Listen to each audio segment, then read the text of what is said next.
ನೋಡ್ತಾ ಇದ್ದೀರಾ CBT Kannada TV.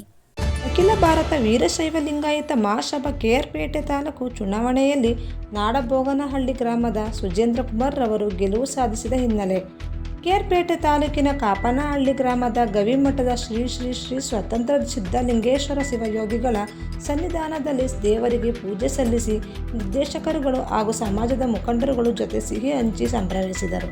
Veerashaiva ಸಮಾಜದ ಜೊತೆಗೆ ಬೇರೆ ಕುಲ ಬಾಂಧವರು, ಬೇರೆ ಸಮಾಜದವರು ಸಹ ನನಗೆ ಪ್ರತ್ಯಕ್ಷವಾಗಿ ಮತ್ತೆ ಪರೋಕ್ಷವಾಗಿ ಸಹಾಯವನ್ನ ಮಾಡಿದ್ದಾರೆ. ಅವರ ಆಶೀರ್ವಾದ ನನ್ನ ಗೆಲುವನ್ನ ಅವರೂ ಸಹ ಬಯಸಿರ್ತಾರೆ. ಹಾಗಾಗಿ ಎಲ್ಲರಿಗೂ ನನ್ನ ಧನ್ಯವಾದಗಳನ್ನ ತಿಳಿಸ್ತೇನೆ. ಕೊಂಡು ಹೋಗುವಂತಹ ದಿಶೆಯಲ್ಲಿ ತಾವು ಕಾರ್ಯಪ್ರವೃತ್ತರಾಗಬೇಕು. ಈ ಸಮಾಜ ನಮ್ಮ ಕೆಆರ್ಪೇಟೆ ತಾಲೂಕಿನ ವೀರಶೈವ ಸಮಾಜ ಇಡೀ ನಮ್ಮ ಜಿಲ್ಲೆಯಲ್ಲಿ, ಇಡೀ ರಾಜ್ಯದಲ್ಲಿ ನಾವು ಆದರ್ಶವಾಗಬೇಕು. ಇವತ್ತು ತಾಲೂಕಿನ ಜನತೆಗೆ ಗೊತ್ತಿರಲಿಲ್ಲ ವೀರಶೈವ ಸಮಾಜ ಎಷ್ಟು ಮುಂದಿದೆ ಅಥವಾ ಅವ್ರ ಶಕ್ತಿ ಏನು ಅನ್ನೋದು ನಮ್ಮ ಸಮಾಜದ ಕೆಲವು ಮುಖಂಡರುಗಳಿಗೆ, ಕೆಲವು ರಾಜಕೀಯ ಮುಖಂಡರುಗಳಿಗೂ ಸಹ ಗೊತ್ತಿರಲಿಲ್ಲ.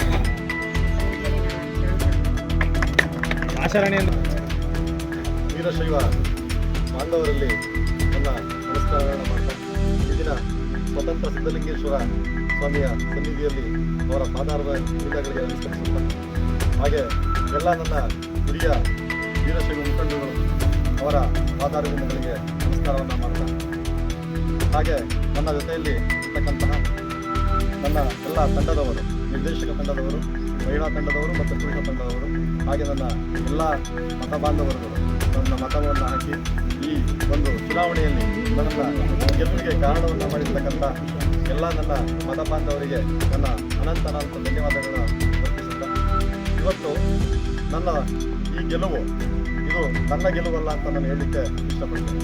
ಯಾಕೆ ಅಂತಂದರೆ ಈ ಗೆಲುವು ನನ್ನ ವೀರಶೈವ ಸಮಾಜದ ಎಲ್ಲ ನನ್ನ ಬಾಂಧವರ ಗೆಲುವಾಗಿರಬೇಕು. ಯಾಕೆ ಅಂತಂದರೆ ಸಮಾಜ ಅಂತ ಅಂದಾಗ ಒಬ್ಬ ವ್ಯಕ್ತಿಗೆ ಸೀಮಿತ ಆಗಿರಬಾರ್ದು. ಎಲ್ಲರೂ ಕೈ ಜೋಡಿಸಿದಾಗ, ಎಲ್ಲರೂ ಒಟ್ಟಿಗೆ ಇದ್ದಾಗ ಮಾತ್ರ ಸಮಾಜ ಉದ್ಧಾರ ಆಗಲಿಕ್ಕೆ ಅನುಕೂಲ ಆಗುತ್ತೆ. ಆ ಒಂದು ನಿಟ್ಟಿನಲ್ಲಿ ನಾನು ಆ್ಯಕ್ಚುಲಿ ಈ ಒಂದು ಅಧ್ಯಕ್ಷ ಅಭ್ಯರ್ಥಿಯಾಗಿ ಆಯ್ಕೆ ಆಗ್ತೀನಿ ಅಂತ ಅಂದ್ಕೊಂಡಿರಲಿಲ್ಲ. ನನಗೆ ಈ ಭಾಗ್ಯ ಬಂದಿರ್ತಕ್ಕಂಥದ್ದು ಬಯಸದೇ ಬಂದ ಭಾಗ್ಯ ಅಂತ ಹೇಳ್ಬೋದು. ಹೇಗೆ ಅಂತಂದರೆ ನಾನು ಇದನ್ನು ಅಧ್ಯಕ್ಷನಾಗ್ತೀನಿ, ನಾನು ಅಧ್ಯಕ್ಷ ಸ್ಪರ್ಧೆ ಆಗಬೇಕು ಅಂತಕ್ಕಂತಹ ಯೋಚನೆಯೂ ಸಹ ನನ್ನ ತಲೆಯಲ್ಲಿ ಇರಲಿಲ್ಲ. ಇದು ಅನ್ಎಕ್ಸ್ಪೆಕ್ಟೆಡ್ ಆಗಿ ನನ್ನ ಈ ಒಂದು ಸ್ಪರ್ಧೆಯಲ್ಲಿ ನಿಲ್ಲಿಸಿ ನನ್ನನ್ನು ಅಧ್ಯಕ್ಷ ಸ್ಥಾನದಲ್ಲಿ ಗೆಲ್ಲಿಸಿಕೊಟ್ಟಂಥ ಎಲ್ಲ ನನ್ನ ಮತ ಬಾಂಧವರು ಮತ್ತು ನನ್ನ ವೀರಶೈವ ಬಾಂಧವರಲ್ಲಿ ನನ್ನ ಧನ್ಯವಾದಗಳನ್ನ ಹೇಳ್ತಾ, ಇನ್ನು ಮುಂದೆ ನಮ್ಮ ಸಮಾಜದಲ್ಲಿ ಆಗಬೇಕಾದಂಥ ಕಾರ್ಯಗಳು ತುಂಬ ಇದೆ.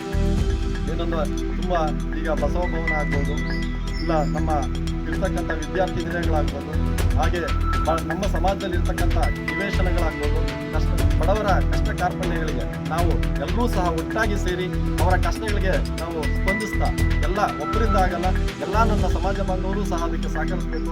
ಇನ್ನೂ ಹಲವಾರು ನಮ್ಮ ವೀರಶೈವ ಬಾಂಧವ ಮಕ್ಕಳುಗಳು, ವಿದ್ಯಾರ್ಥಿಗಳು, ಅತಿ ಹೆಚ್ಚು ಪ್ರತಿಭಾ ವಿದ್ಯಾರ್ಥಿಗಳಿಗೆ ನಾವು ಹೆಚ್ಚು ಅಂಕಗಳನ್ನ ಪಡೆದಂಥವರಿಗೆ ಅವರಿಗೆ ಪ್ರತಿಭಾ ಪುರಸ್ಕಾರವನ್ನು ಮಾಡ್ತಕ್ಕಂಥ ಕೆಲಸಗಳಾಗ್ಬೋದು. ಇನ್ನು ಹಲವಾರು ಬಸವ ಜಯಂತಿಯ ಕಾರ್ಯಗಳನ್ನ ಹಮ್ಮಿಕೊಳ್ತಕ್ಕಂಥದ್ದು, ಹಾಗೆ ಶ್ರೀ ಶ್ರೀ ಶಿವಕುಮಾರ ಸ್ವಾಮೀಜಿಗಳ ಜನ್ಮದಿನಾಚರಣೆಯನ್ನು ಆಚರಣೆ ಮಾಡ್ತಕ್ಕಂಥದ್ದು, ಇನ್ನು ಹಲವಾರು ಕಾರ್ಯಕ್ರಮಗಳನ್ನ ಹಮ್ಮಿಕೊಳ್ಳೋದ್ರ ಮುಖಾಂತರ ಎಲ್ಲ ನನ್ನ ವೀರಶೈವ ಸಮಾಜವನ್ನು ಕೂಡಿಸ್ಕೊಂಡು ನನ್ನ ಹಿರಿಯರ ಸಲಹೆಗಳನ್ನ ಪಡ್ಕೊಂಡು ಅವ್ರ ಮುಖಾಂತರ ನನ್ನ ಸಮಾಜದ ಏಳಿಗೆಗೆ ನನ್ನ ಕೈಲಾದಷ್ಟು ಶ್ರಮಪಟ್ಟು ನಾನು ದುಡಿಲಿಕ್ಕೆ ಪ್ರಯತ್ನ ಪಡ್ತೀನಿ. ಇದಕ್ಕೆ ನನ್ನ ಎಲ್ಲ ವೀರಶೈವ ಸಮಾಜದವರು ಸಹ ನನಗೆ ಸಪೋರ್ಟಿವ್ ಆಗಿರಬೇಕು, ನನಗೆ ಬೆಂಬಲವಾಗಿ ನಿಲ್ಲಬೇಕು ಅಂತ ಕೇಳ್ಕೊಳ್ತಾ, ಹಾಗೆ ನನ್ನ ಪ್ರತಿಸ್ಪರ್ಧಿಯಾಗಿದ್ದಂತಹ ಧನಂಜಯ್ ಕುಮಾರ್ ಅವರಿಗೆ ನಾನೊಂದು ಮನವಿಯನ್ನು ಮಾಡ್ಕೊಳ್ತೇನೆ.